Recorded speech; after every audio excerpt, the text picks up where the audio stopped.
I think we're live.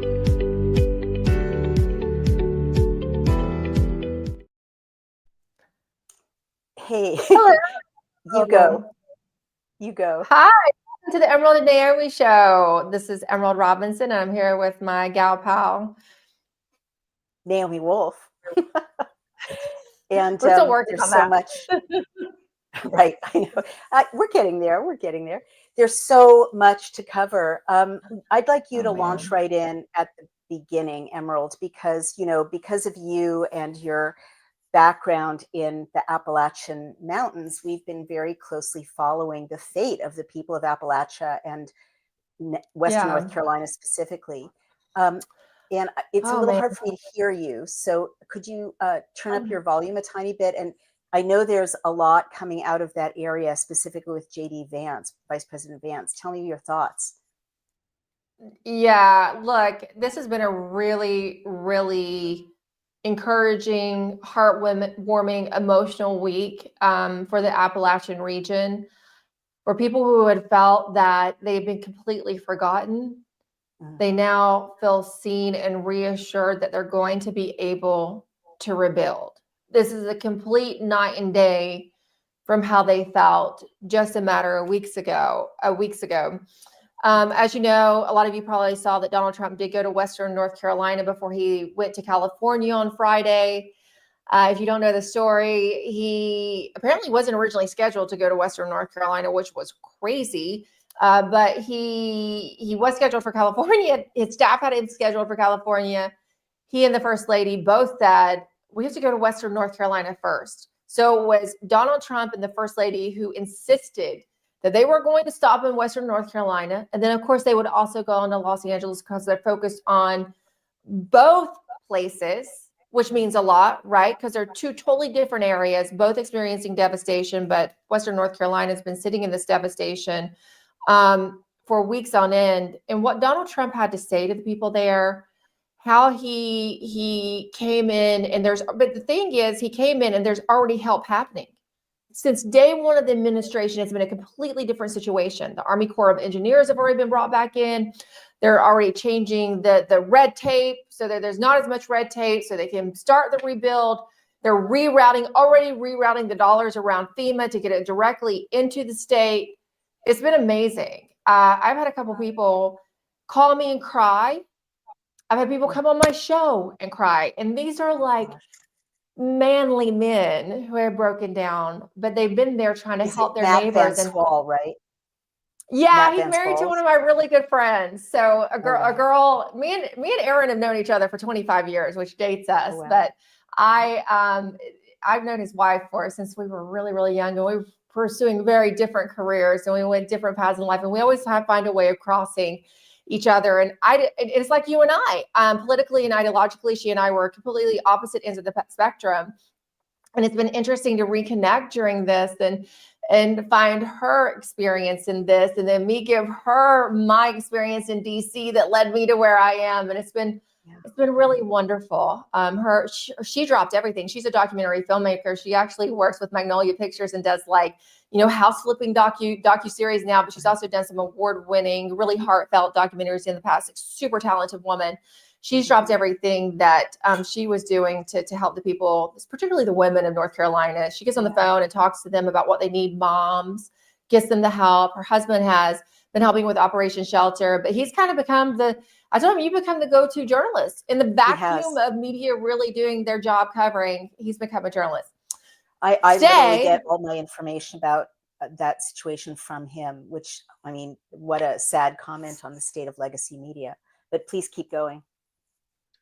He's there. Look, he's dropped into our comments. Matt's listening. Isn't that amazing? That's so cool. I'm just putting a pillow behind my back. It's good to see you. Thank you, Matt, for everything you're doing. Yeah. So talk about what happened when the president went to the people of North Carolina. I have to say, I want to hear from you, but I also want to reflect a little bit. The way he did it is different from any presidential visit I've ever seen.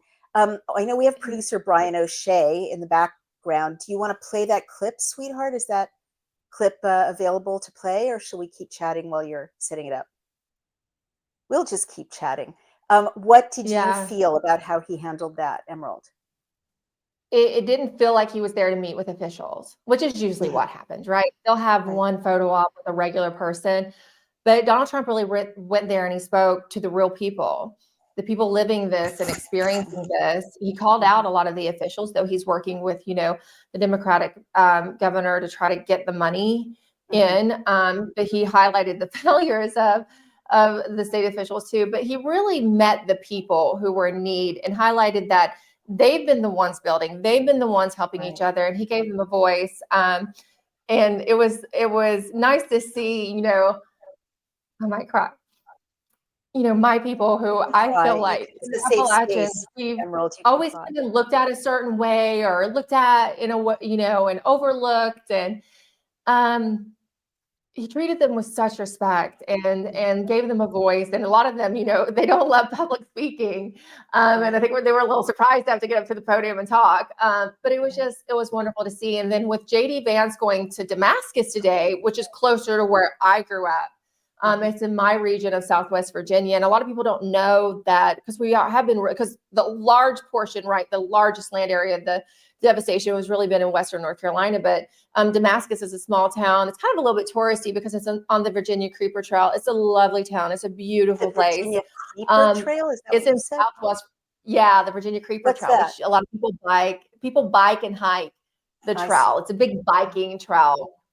Um, Beautiful, beautiful little town. Lots of, Appalachian culture there.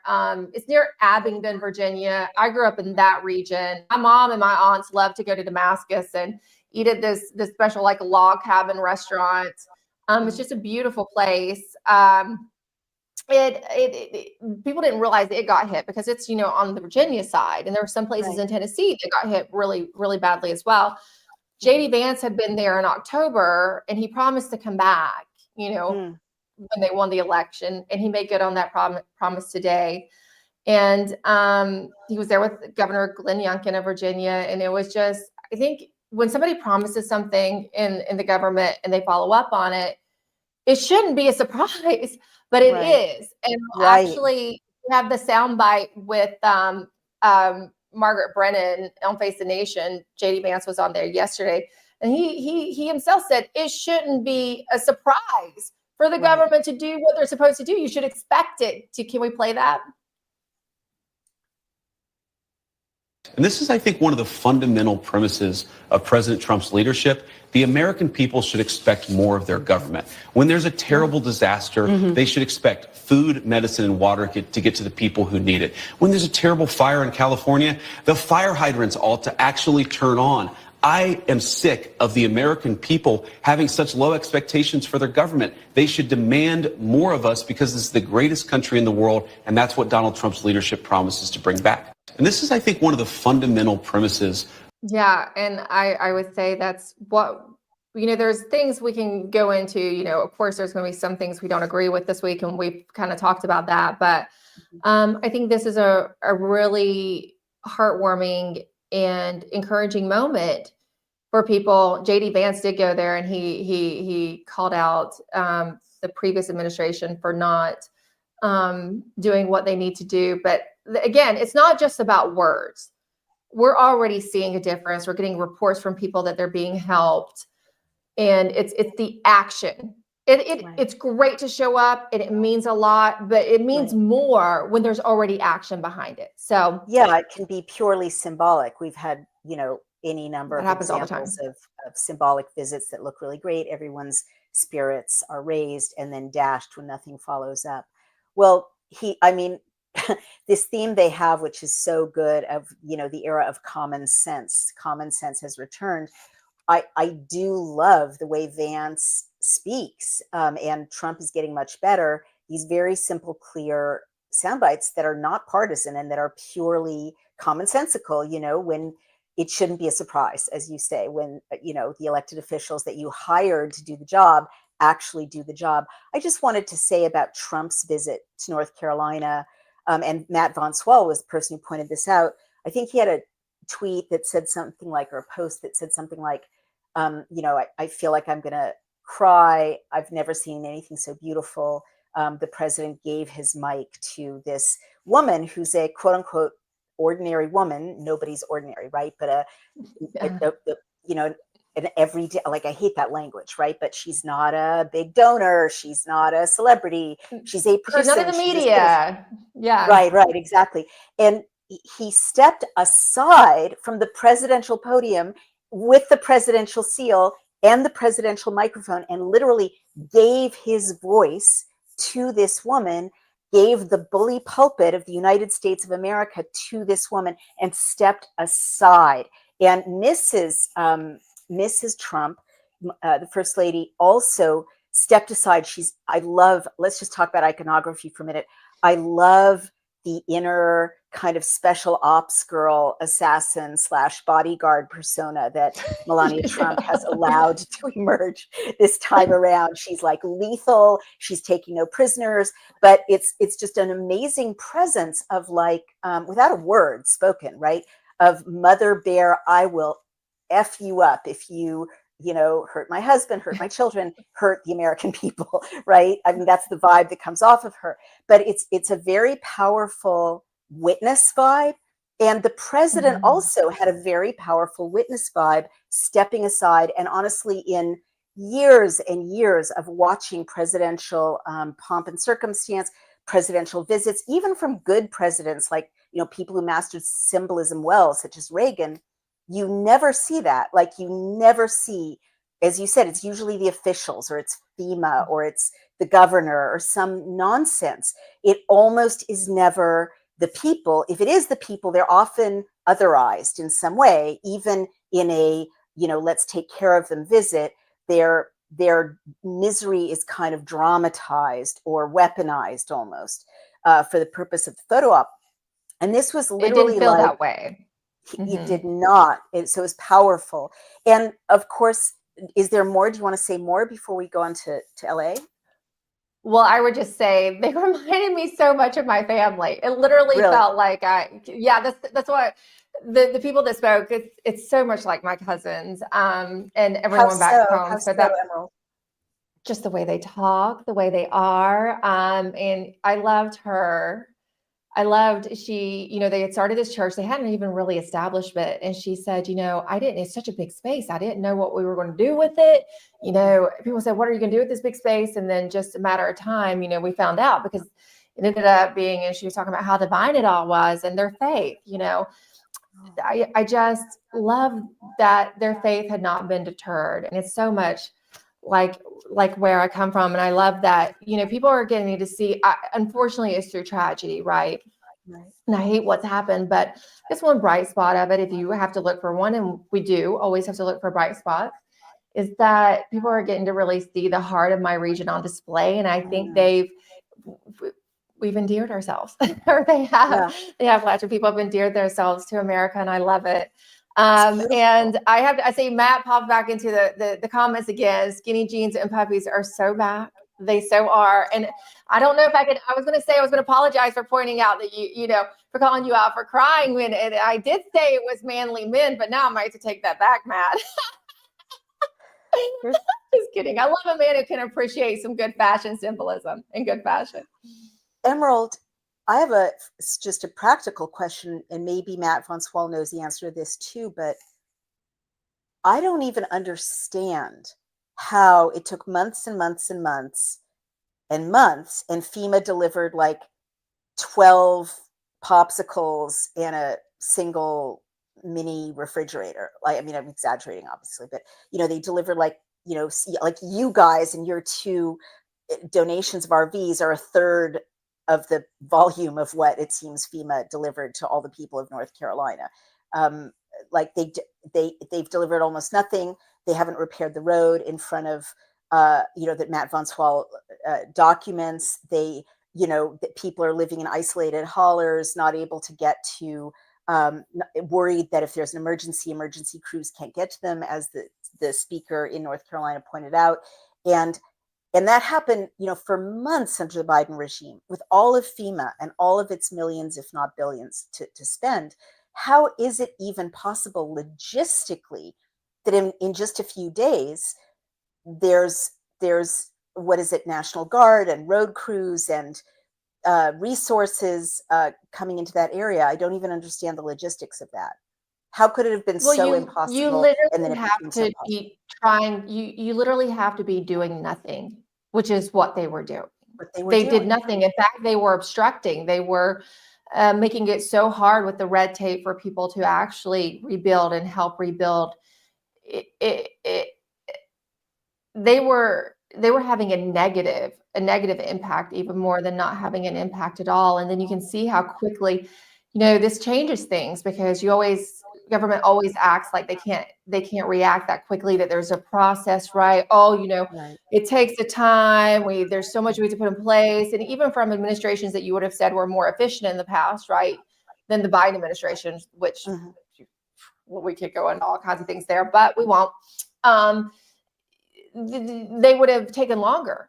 This ups the ante, right? Because it reveals that the government doesn't have to move so slowly. The bureaucracy doesn't have to get in the way when you have the right kind of leadership.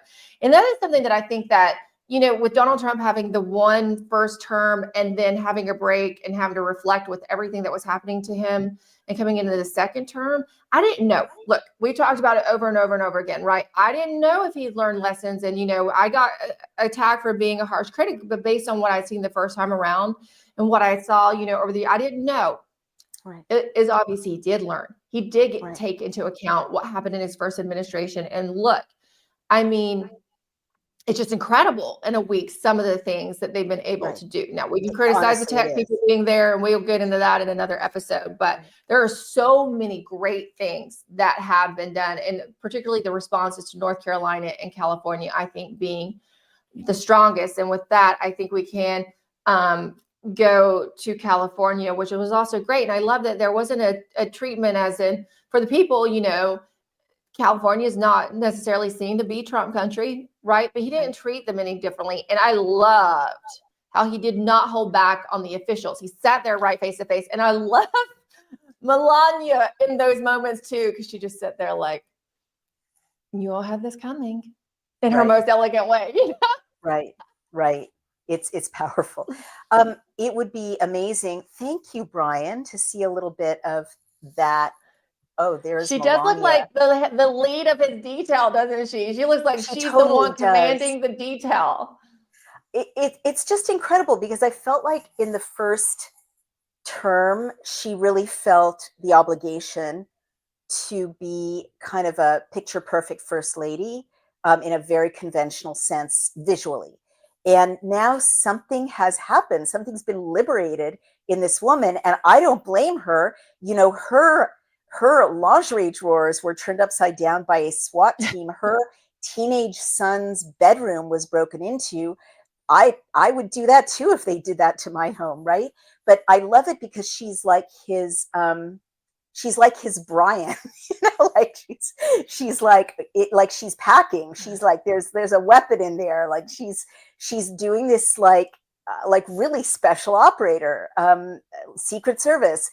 It's powerful, and she's almost like a character in a cartoon, not a cartoon, but like a thriller. Those Marvel comics, more like a vigilante movie. Vigilante movie, exactly. Born, I've been activated. I'm turning. She looks like a mercenary, is what I think I'm trying to say. Assassin, yeah, like an undercover assassin of some kind. And maybe that's the idea. Like she looks scary in a really beautiful and impressive and elegant and chic way. And, maybe that's what she's aiming for. It's, I mean, as a feminist, she definitely looks like she looks like a Bond girl, right? The really, really bad ASS Bond girl.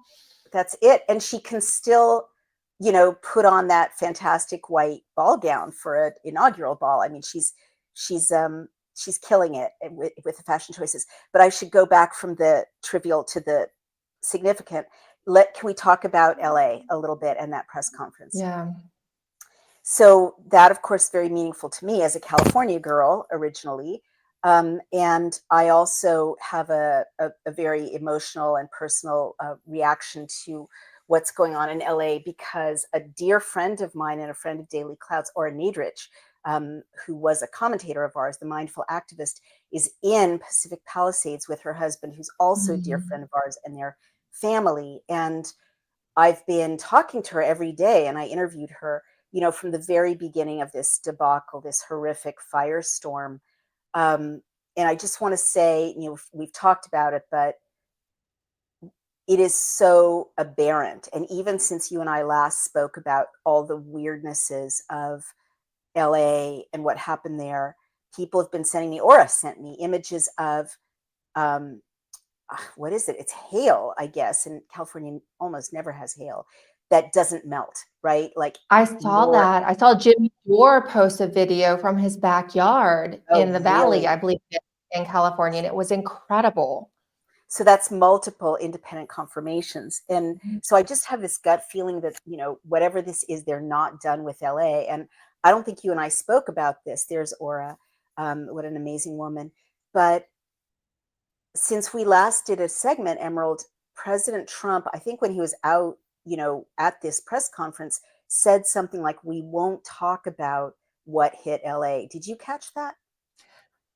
I absolutely did. But how did he say it? And Brian can probably find it, because it was a very pointed, loaded statement. Right. It was. Right.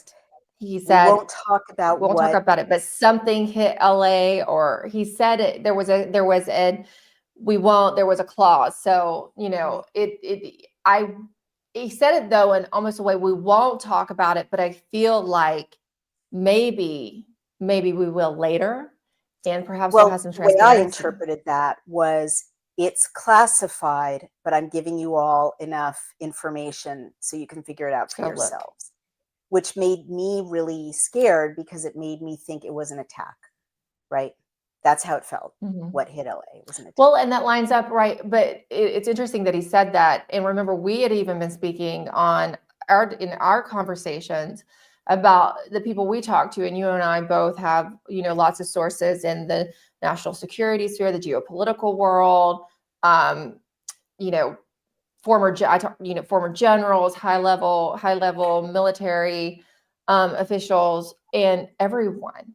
I don't think there was one that I talked to that suggests, oh, well, this is a natural phenomenon brought on by bad management. And no, not to date. Not one has said. Everyone felt that this was some type of unrestricted warfare.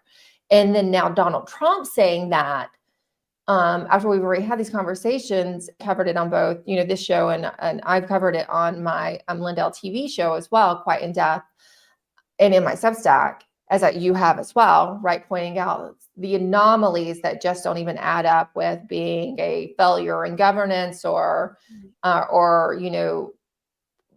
combined with the perfect storm of nature. Then Donald Trump just really adds credence to those observations and analysis. Wow. Brian, can you cue up the actual press conference or a clip from it, honey, when you get a chance? And I'm just going to reflect on what you said. I mean, that does go beyond what I was willing to kind of say in public. Like, what I concluded is that all the anomalies of the fire essentially added up to an attack, but could still be written off as anomalies, like letting the fire go, arsonists, no water. But the way President Trump said it, it's like we were hit with something. And I've also seen, and this is not something I've confirmed, but I've also seen reports online from citizen journalists that Geiger counters, if I'm saying that correctly, in New York have been reading really high, and New Jersey. So, God forbid it's some technology. Oh, this is actually really good. What's that? Yeah, we're putting Brian pulled up the official transcript. Transcript. Oh, that's really good, sweetheart, from the White House. The president, and we won't talk about what hit it, but it is a bad, bad situation. Boom. I wish you could call up your spy sources right now, or your intel sources, and say, how do you parse that sentence? We won't talk about what hit it. What hit it? Fire doesn't hit something, right? Fire breaks out. We won't talk about what hit it. That sounds like a nuclear strike. Someone in the comments, Joe Downey 31, has said, made me think about direct energy weapons. I have A heard lot of several people have people raised the suggest that. possibility. A lot of people have raised the possibility of direct energy weapons. And that you could use language like that. We won't talk about what hit it. It was a directed energy weapon. It's Why the way wouldn't we he talk said it, about right? Hit it, right? hit it. It's But not a to say, bad situation. I don't understand from your intelligence sources, Emerald, what reason might there be to not just tell the American people that they're under attack? well, it would be classified, right? Well, why wouldn't you tell people they're under attack? It's the same way they don't want to tell us a lot of what really happens, because they suggest that we're not smart enough to handle it and make our own decisions, or how we respond. They think we'll panic, and that it'll so panic, and that'll or the justification they often use in not telling us, right, is that it'll so panic and it'll create a worse situation for national security. That's what they say. God. Well, that was unsettling. I'll tell you something else quite unsettling, and then I'd love to go to the press conference. At about 10:50 today, I was on the phone here we're in a condo in Salem, Massachusetts, and the whole house started vibrating like there were jackhammers at the foundations, but not vibrating in a way that I recognized. But it was very, very mechanical, like a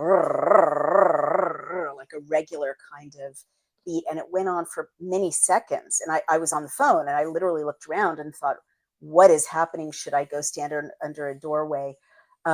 I thought it was an earthquake, but again, it was also not like any earthquake I've ever experienced. And as a California girl, I've experienced many, many earthquakes. They're a normal part of life in California, even scary ones. And I just found out half an hour ago, Emerald, that there was they initially said, I think 4.5, and then they downgraded it to 3.9, but an earthquake right here in Massachusetts and in the Maine area. And this is not an earthquake area, and there's no fault line. Brian looked it up. So, and I guess I just want to stress and say for the record, I don't know what that was. Maybe it was an earthquake, but it's not like any earthquake I've ever experienced. Again, totally unnatural.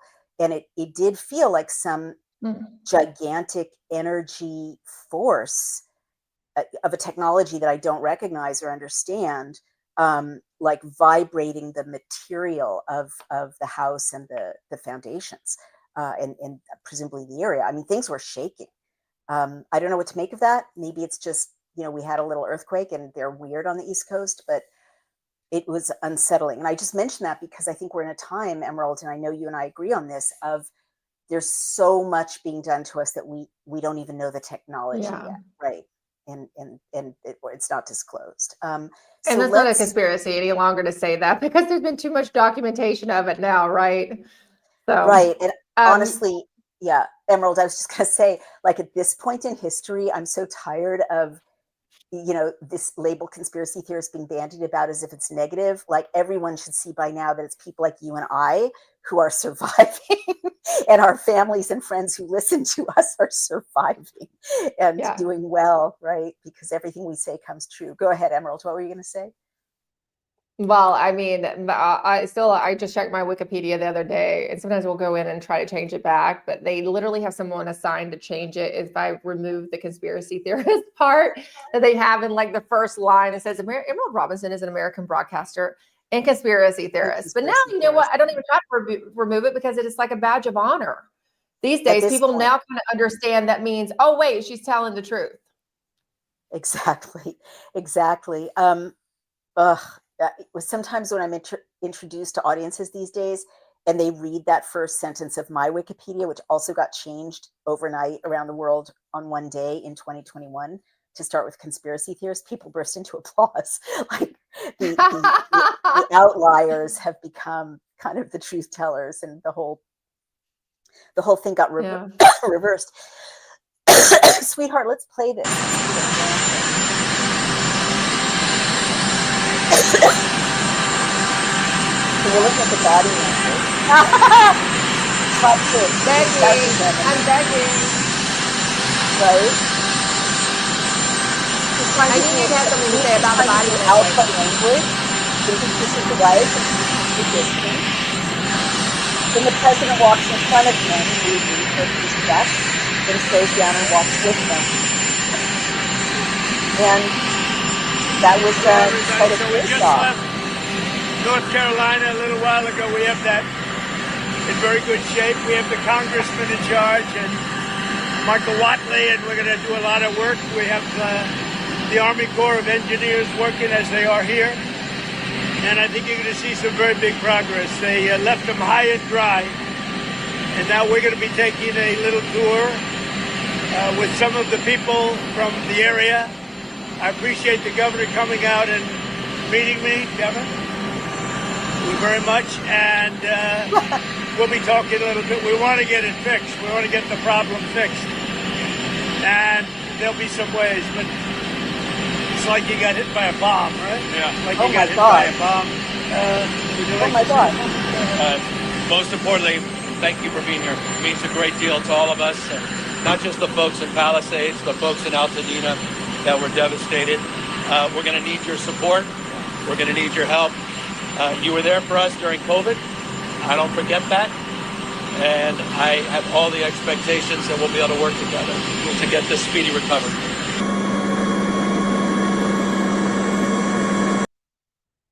Wow, I didn't even catch that the first time around. He said, it looks like you got hit by a bomb. It looks like you got hit by a bomb twice. What do you make of that, Emerald?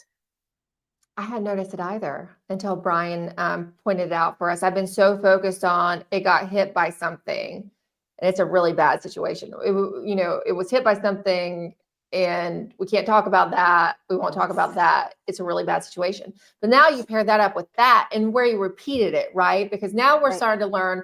I mean, after a decade and learning Trump's patterns. I mean, there is sometimes he'll say things off as a one-off, there are those moments, or it's just sort of like a throwaway, but that didn't sound like that because you repeated it. And then did you see, and then you're a body language person, did you notice, because I felt like I did, it was almost like Gavin Newsom absorbed that in a way and wanted to quickly move off that.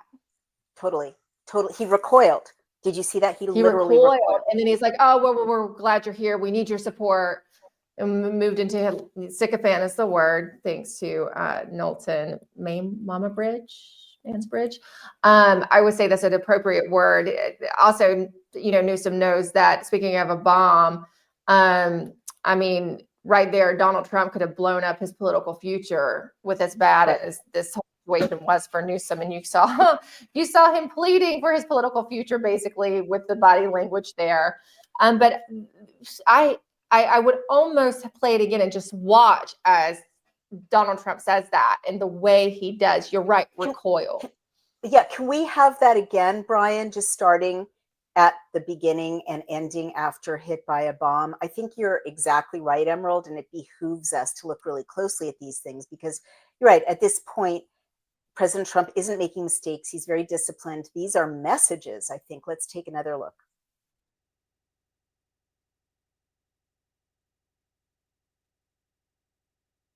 As they are here, and I think you're going to see some very big progress. They left them high and dry, and now we're going to be taking a little tour with some of the people from the area. I appreciate the governor coming out and meeting me, Kevin, very much, and we'll be talking a little bit. We want to get it fixed. We want to get the problem fixed, and there'll be some ways, but it's like you got hit by a bomb, right? Yeah. Like you got hit by a bomb. Would you like to say something? Wow. Most importantly, thank you for being here. It means a great deal to all of us. Cut it now? Not just the folks in Palisades, Wow, it gets more intense every time you play it. He didn't say it looks like you got hit by a bomb. He says you got hit by a bomb, right? I think he literally says that twice. I think he says that first, and you look like there's the caption below. You know what? This is very interesting. I think now we're really going to be dissecting Donald Trump's words, right? Which is what the media always suggested his words don't matter. They're nonsensical, right? That's what they always said the first time around and during the campaign. Oh, he doesn't even make sense. But look at us, where you really have to listen to what he says. Right. Like you got hit by a bomb. Like you got Yeah. hit by a bomb. Like you got hit by a bomb. Well, Emerald, I hate to do this. God, you're a scary person to be a co-host with because it all seems Thank you. charming. Sorry. Then, we quickly get to the truth behind the truth behind the truth. And it can be very, very dark back there. At one point, I posted an image of Nagasaki and at that point, and I posted an image of Gaza. That's at that time they were just leveling Gaza, and this was like 2014. And I'll never forget that image of Nagasaki. And Brian, if you can, find an image of Nagasaki and throw it up on screen, the way that whole neighborhoods got taken out, right? People have said directed energy weapons. But what if it was a hydrogen bomb? What if it was, they look very similar. And many people have talked about the anomalies, like, the fire patterns were not like a normal fire and the trees didn't go up. But things dematerialized, right? And that's what happened in Nagasaki. People vanished, essentially. You and I talked the last time about the fact that nobody knows where all those people are. No one's even really asking. There must be dozens of people that are missing. And we talked about this last time, there's no central, oh, wow, that's pretty intense. There's no central kind of website or, announcements about here are the people who are still missing. Here are the names. There you go. Put your, loved one's name here. Let's find them. And to me, there's something still so deeply weird. Whole acres of homes have vanished. They're gone. Where did the stuff go? Right? Like I was here at 9/11. I've been to southern Lebanon. When there's when a building collapses, there's a heck ton of material. There's so much stuff. And there's like piles and piles that go up like 30 or 40 feet just for an apartment building, right? I remember when I went to southern Lebanon with the Israel Defense Forces, actually, as a young journalist, we were going through streets that still existed, and the buildings had collapsed into the footprint of what had been the former building, but it was like mountains of rubble. And here in Pacific Palisades and in Altadena, there are big buildings. Like when I visited Ora and Jeff in Pacific Palisades, some of these private homes were like office complexes. They were beyond massive any scale. estates. And where's the stuff? Where did it go? Where's the rubble? And maybe that's why they're not letting anyone into Pacific Palisades, because they'll notice. I thought maybe it was just that the fire had burned so hot, but it was such a fast-moving, hot fire. Perhaps. Well, I hear you. I get that, but there were fires in southern Lebanon, and fires don't consume. A lot of those buildings are concrete. Those modern homes of millionaires. A lot of them are glass. A lot of them are steel. They're not little wooden timber 19th century cottages that get consumed to the ground. It's not your Virginia colonial. Well, largely. exactly. No, exactly right. And there were commercial buildings that are gone. And even if you, I'm sorry to rant about this a little bit, it's really bothering me. Even if a whole building is allegedly consumed by fire, there's infrastructure, there's plumbing, there's copper pipes, there's foundations, there's there's kitchens and bathrooms that stay intact, right? Because they're mostly not made of combustible materials. And I don't see that in the overhead pictures. I just see dematerialization like an H-bomb. So I'm not what an is your expert. What is your friend Aura saying about it? Have you gotten to speak with her and Yeah, what's we should bring happened her on and the what show. it looks like? Yeah, I speak to her every Yeah, I'd day. be curious to hear directly from someone who's like right in it there. Yeah, well, I haven't brought this particular prospect up with her because it's speculative, right? And I don't want to disturb Right. anyone unnecessarily, Sure. although because I'm disturbing all of you, including those of you who are watching who live in LA. But I have told her that I'm very worried about the air quality, and the toxins. Sure. And her view is this is completely strange and anomalous, and it can't be explained with the answers that LA Mhm. officials are giving. Uh, and I'm glad that's a building that's still intact. But as you can see, it's like they're made of plaster, or they're made of stone. They're not Look made at for the that. most part of wood. That's And isn't I that on the haven't raised this 405 right prospect near with her. Sepulveda? I'm sorry, Emerald? So that's look at that fire burning there. I used to drive through there all the time. Yeah, it's chilling. But I think it's important that the president said twice, it's like you got hit by a bomb, and you're absolutely right. Here you go. It's just like things just went up in smoke, like disintegrated, right? I think that Newsom's reaction is very telling, because if it was just a metaphor, he wouldn't have, you know, reacted like that. And he's someone who's so controlled with his gestures. Like, he's so neurolinguistic programming-y with his gestures. People are even making fun of him on memes because he's trying to, use his hands and his body language to distract people from the non-answers he's giving. And look at this. It's there's something really, really wrong. And I think that it's important for people to do independent testing in, in the area. Like, there's a whole Mhm. important kind of alternative scientific universe where they're doing testing of, you know, tissues, and Mhm. testing of semen, and testing of vials of the vaccine. I think people need to do some citizen journalism and test what's in the soil, test what's in the char, because if you look on some sides where the fire has already gone through, there aren't piles of normal rubble like after a forest fire. That sound is my dog scratching. That it's just gone. It's gone. It's dematerialized. So we don't have the answer, but I think it's something that you and I should look Yeah. into more deeply. Well, it'd be Geez. interesting to talk to some of these people who are like you're talking about, these kind of environmental sleuths. Like, I know one in particular that used to be like an environmental investigator with the military, right? And after the East Palestine issue in Ohio, a group of them went and did their own independent testing. And it Mm, was, different than what the government was trying to say about the amount of really? chemicals that remained in the area, and what people were really being exposed to.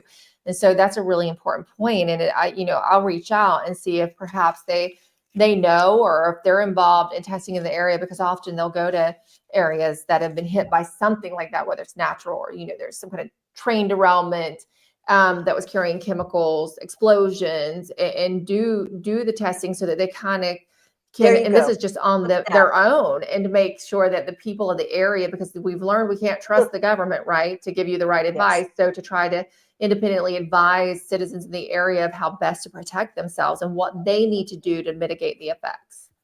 Right. I think that's great, Emerald. And one of the many things I love about you, look at that, is that you're an activist. So we have to get this tested. Look at that, Emerald. Can't test if we There's can't get in no the area. rubble. True. Like, literally in southern Lebanon, that would have been, 10 to 20 feet high for private homes, 30 to 40 feet high for, multi-story homes. If not, I mean, rubble, uh, you know, up to beyond what you can see, mountains of rubble, and there's no rubble. It's gone. Where did all that matter go? Right? You think about the tons and tons of material that would have been in what are we looking at, 1,000 private homes that are just gone. And it's almost like it's staring us in the face, and we haven't asked the right questions yet, but the president is kind of signaling these are the questions to ask. So we'll ask You know what them. I bet? Here, I wish there was, and this is, there hasn't been a really good press availability yet with the president, because he is so busy doing, and it seems they're taking the press approach very much like they did at the time Stephanie Grisham was the press secretary during the first term, in which they're going to leave it to the president to be kind of the press secretary and spokesperson, and then press that goes out and does the press releases and does some TV appearances, but there is yet to be a formal press briefing in the briefing room. And there's not been a chance where, other than the pool, which is the small amount of reporters who were allowed in the Oval Office that day or traveling with the president today, that's what's called the pool.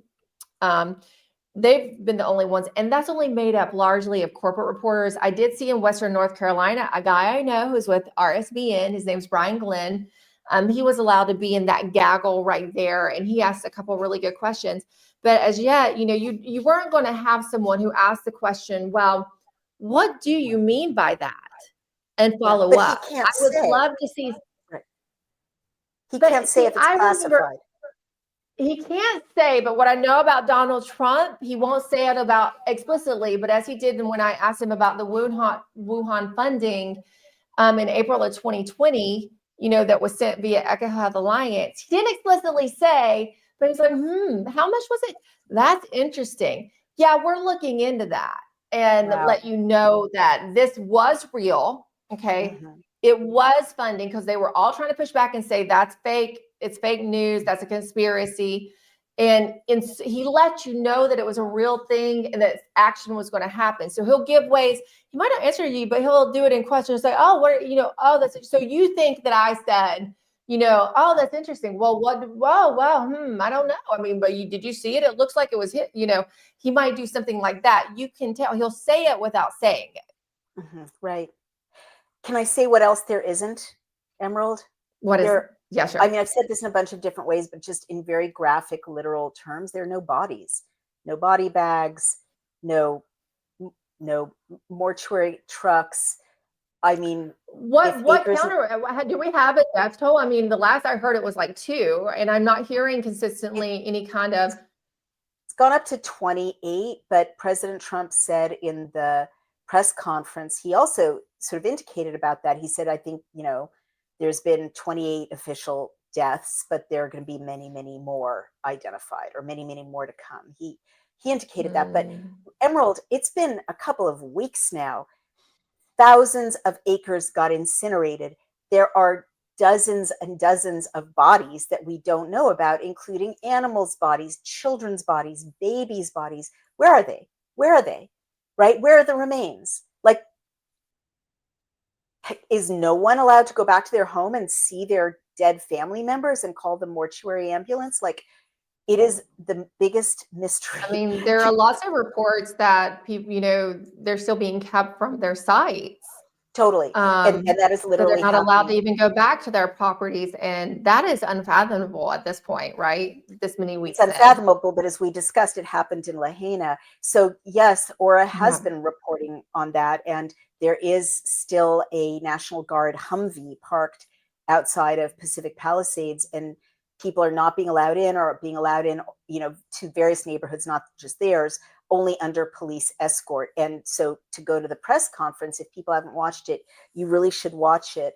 Brian, if you have the press conference, the LA press conference, just a clip, please play it. If not, I'll just describe what's significant. The mayor of LA, Mayor Bass, and a number of California officials were present. And again, the change in presidential iconography, President Trump and his bodyguard / enforcer, Melania Trump, were seated at a U-shaped table with all these people in a very egalitarian way. He wasn't set apart. He wasn't addressing them from on high. It was very, I'm right here.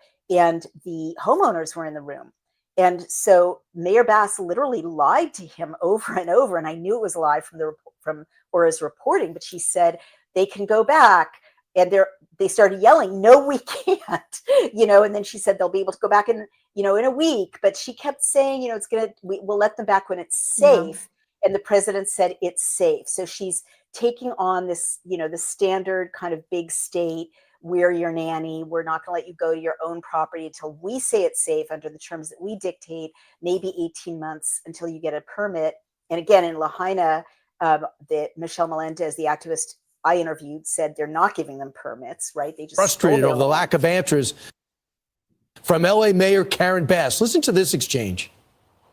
They are saying they will not be allowed to start for 18 months. No, that will not be the case. Okay, I just hope That you're will right. not, you can hold me to it. Because 4 groups said that. No. That would be, they should No, be able that- to do it. They should be able to start tonight. I'm exercising my emergency powers. You have to exercise them also. I did exercise them. Because I looked, signed I an mean, you have a emergency very powerful declaration. emergency power, and you Yes. can do everything within 24 hours. This is the thing that usually happens behind closed doors. It happened in front of the camera. That's enough, sweetheart. Thank you. I mean, there it is. You know, she literally lied, and then she promised to let them go back, and then as of now, she's broken her promise to the president of the United States. I hope he's following that, and there will be blowback. But you know, as right now, the people I think they are. Yeah, good. Well, we'll keep following that story. You know, it remains to be seen. But again, I think I'll just end this by saying, unless there's more you want to say, I want to say California is the bluest of blue states. And again, I grew up there as a Democrat, love that state. I understand the mentality. But I think that the chickens have come home to roost, and these blue people who, you know, want immigrants to feel comfortable and, you know, want homeless people to have somewhere to do drugs, you know, even if it's parked on their lawn, and want open borders because it's, you know, neighborly to Mexico and all the nonsense, right? Their own policies have slapped them in the face. And I don't feel like their intentions are so benevolent, but we probably don't have time for that. yes, well, we'll devote a whole hour soon to the fight about, you know, left versus right, because we've probably got to address that elephant in the room pretty soon. But giving some of them the benefit of the doubt. Okay, they are seeing what their policies do to them. You know, like people in that demographic, speaking as a former member of that tribe, always think they're the exception, right? That especially if they're from elite classes, like the bad things about the state making decisions for everyone will never harm me because I'm on the side of the state. Well, no, now they've got your house. They're not letting you into your house. They're, you know, not meeting any of their promises to you. They have absolute power over you. This is what it feels like. And that's what Aura kept saying, that it doesn't matter. Like, LA is such a class-ridden city, right? And she's saying it doesn't matter if you've got all the money in the world, if you're a big Democratic donor, and that neighborhood, as we discussed, is where the big donors are to the Dems. It doesn't matter, you know, if everyone's equally vulnerable to these sociopaths. And that's a wake-up call to a lot of people in California. I suspect, I'm just noticing, Brian, and I noticed that the Biden-Harris signs are gone from, you know, from the lawns of all the people that we know in our areas that have had them out. And I think that, you know, after a week like this, how can anyone not see the difference? It'd be a little embarrassing, right? Yeah. So we've run out of time. Is there anything else you want to say about this before we turn to our lightweight trivial topic of the day? No, I think we'll be talking a lot more about it in the future because, like, there's lots of rebuilding to do. And as you said, I will be interested to see how the Trump administration follows up on what Karen Bass said that she's obviously not delivering on. They've done a good job with, you know, North Carolina. They're just kind of getting into this now. So I think it'll be great to watch. And It I will think be there'll great be, to watch. And I love, it. I'm sorry, I was just going to say, I love when President Trump plays hardball. It's my understanding that he's offering aid in exchange for paper ballots and voter ID, which would Voter immediately ID. switch California from a very blue state to maybe a slightly purple state. We could talk about eyelashes for our last few minutes, or we can talk about college. We're going to be like, what? What? How did we get here? I know, it's been a sudden and abrupt transition. Is it too sudden and abrupt so we should talk about collagen and baking because everyone knows we're doing a collagen challenge?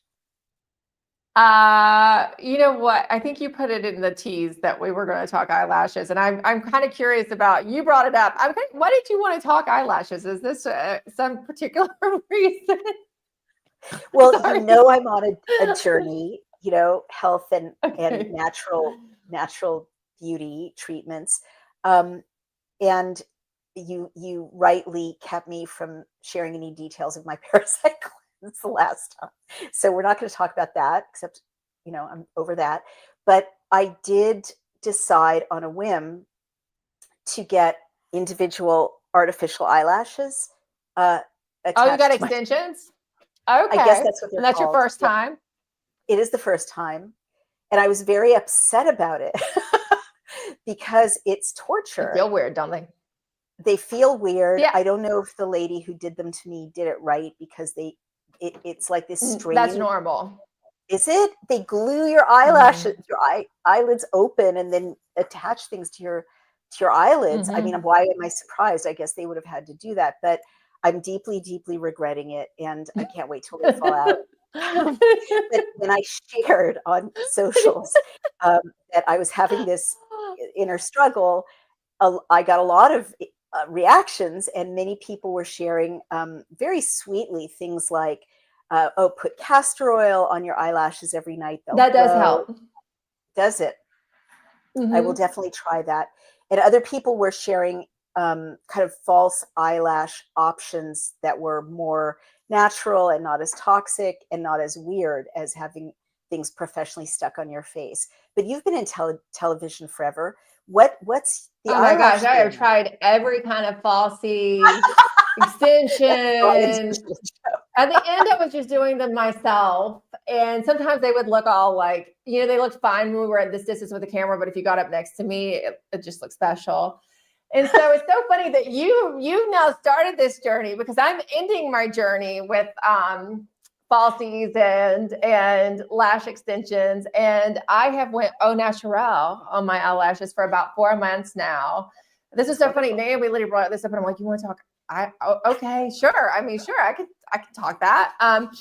And yeah, so what I've been doing is I've gotten a it's called I think it's it's Glam Lash. It's just something I got off Amazon. And And it's a lash, conditioner someone recommended yeah. that. Say it again. Yeah, I've been using Glam Lash, and Glam we're not Lash. sponsored by them. We're not sponsored by them. The girl who does my eyebrows recommended it, and it really did work. I mean, it took like a month or so, and they started growing back, and mine were pretty damaged because I had done the extensions because I felt like I needed them for television. And that's all I'm doing. And my mom bought me some new mascara. My mother's she's the one who's always gifting me cosmetics, and that's how I learn about a lot of them. And I can't remember which one this is, but it works really well. I'll get you the name. But you know what? I really did love the look of extensions. I can't sit there that long for them to do it. So I had to stop going and getting it professionally done, because I can barely sit through a manicure. I hate it. The little known fact about me, I hate manicures and I hate getting extensions because I just can't sit still that long. Right. And I started doing them myself, which I got pretty good at. But I like eye mask at night. I like to wear a sleep mask. So it's like pointless. Yeah. That's cool and glamorous. What's the point of a sleep mask? It blocks out extra light. I can't stand any amount of light. And my husband will randomly get up in the middle of the night sometimes, and he will leave some kind of light on, and then I'm ruined for the rest of the night. So now I just had to resort to wearing eye mask, and it was the end of my extension days, I guess. I put it off for years, but then I kind of I wonder too. Okay, and this you're not gonna believe. I'm going to segue to collagen. Because I have noticed that even with I'm doing the Glam Lash, and then it's good to condition your eyelashes with castor oil as well. But I think maybe even the collagen is helping even my eyelashes. I know my eyebrows are growing a little bit more than I would like. I'm having to go get them done a little bit more, but it's helping my hair so much. I wonder if it's helping my eyelashes too, because they've recovered very quickly from the extensions. And no that's all kidding. I have to say. Well, she did tell me, this woman poking her fingers in my eyeballs did tell me after she was done, $127 in. And I mean, I had a couple of other things done too. It wasn't just that, but like $127 in and an hour in, right? And you're right about the time that it takes. She said, don't do this too often because it'll make your natural eyelashes fall out. And I'm glad you told me, right? Did you know that, Emerald? Yes. Mm-hmm. Oh, okay. Well, I'm it destroys them. It annoys them. Is that what you said? destroys them. They It get really destroys short, and then some will fall out, and they're all broken and brittle. I was afraid mine wouldn't even grow back, but they Oh my did. God. All right, never again. I'm doing Glam Lash and castor oil from now on. Oh my God. Well, let's finish with talking about collagen. I have to say your hair is visibly growing more glistening by the day. It's like amazing, but It's the drawback is it's so hard to get into. I also can't get to the hair salon, like, and I can't sit there for very long either. So there's the plus and minus, right? My hair is growing insanely fast, the fastest it's ever Wow. grown in my life. But then It's I like am gray, several y'all. inches. So I'm sorry to interrupt. It's literally several inches longer than when we first started this show a couple of months ago. yes, Yeah, and the mine texture too. is completely different. I was Don't you just love noticing going like today. this? Don't you just I love do. going like I this? do it all the Just time. I know off. people think I'm just being one of those women because I'm just like. Um, But well, my hair felt bad for a long time, so it feels so different. It's amazing. it's amazing. The days of brittle are over. I mean, I know we sound like complete narcissists, but we're sharing, We so do. we're not narcissistic. We're giving a public service. Can I just talk about this for 30 seconds and then we'll be done? Yes, please. And I just want to say we no longer read the live reads for our sponsors because our Oh. sponsors put ads in our show, but we will thank Native Path. And we're doing the collagen challenge. You should too go to getnativepath.com/Daily Clout, promo code Daily Clout, and then you'll see for yourselves what Emerald and I are talking about. Also, Birch Gold, text Daily Clout to 989898. Is also a sponsor of ours whom we adore, and you'll see an ad from them in the finished version of this podcast. And bioptimizers.com, promo code Daily Clout for magnesium, which we can't live without. Okay, what is this? I will tell you. I have an occasional cooking podcast called The Bad Cook because I'm a bad cook. I didn't know that. I'm so bad. I'm learning all kinds of things about you today, Naomi. Little did you know. But when I do make something that tastes good, I'm so proud. So and I'm also allergic to gluten, like a lot of people, because of the glyphosate in our wheat. So I got some gluten-free pumpkin bread mix, and it's almond flour, and it's super easy. And I just made the mix, but I thought, what's going to happen? And I'm with my stepson, whom I adore, who's 13. And so 13-year-old boys are always starving after school, as I remember from 10 years ago when I had my own 13-year-old boy. Sorry, what were you going to say? I said, I think 13-year-old boys are starving anytime, right? They always, just eat all the time. Exactly. So I wanted to be that stepmom out of the storybooks who, appears with the warm pumpkin bread and the whipped cream after school. And I cooked it in a cast iron pan because I'm avoiding aluminum. And then I put a scoop of Native Path collagen in it. Emerald, it is so good. It's better than any baked good I've ever made because it's so moist and yummy. And then I thought, is this an aberration? Do we need to incorporate this into all of our baking? And it turns out that people already know that adding collagen to their baked goods makes it incredibly moist and yummy. Did you know that? I actually didn't, but I'm also a bad cook, so. Well, you'll be a great cook when you try this. And so I've made pizza with collagen in the baking dough for tonight. But we can stop there. I know that sounds weird, right? But it tastes delicious. It may sound weird, but, listen to us conspiracy theorists. You'll have fabulous hair. You'll be eating delicious food, and you'll survive the apocalypse, right? Right? That's definitely a good pitch for conspiracy theories. Yeah, right. I love it. It's a great and with lifestyle. that, I don't know if we can say anything better. I know. Well, it's so much fun to talk to you, but we've run out of time. We have to say goodbye, Emerald. Where do people find you? You can find me at emerald.tv. That's my Substack. And you can also find me every night at 8 p.m. on lindeltv.com with the absolute truth. Fantastic. Oh, and X at Emerald Robinson, where I'm particularly snarky. So that's probably do not miss what Emerald Robinson has to say. She's the last. She's the last living journalist with, a handful of others in her train. And I'm Naomi Wolf. You can find us and support us on dailyclout.io. You want to subscribe and donate for real independent journalism and podcasts, and Legisector and BillCam, where you can find any state or federal bill and share it through social media. Start good bills, stop bad bills. Also, I'm on Substack at Outspoken. Have a wonderful night, and we will see you next time. Bye-bye. Bye, everyone.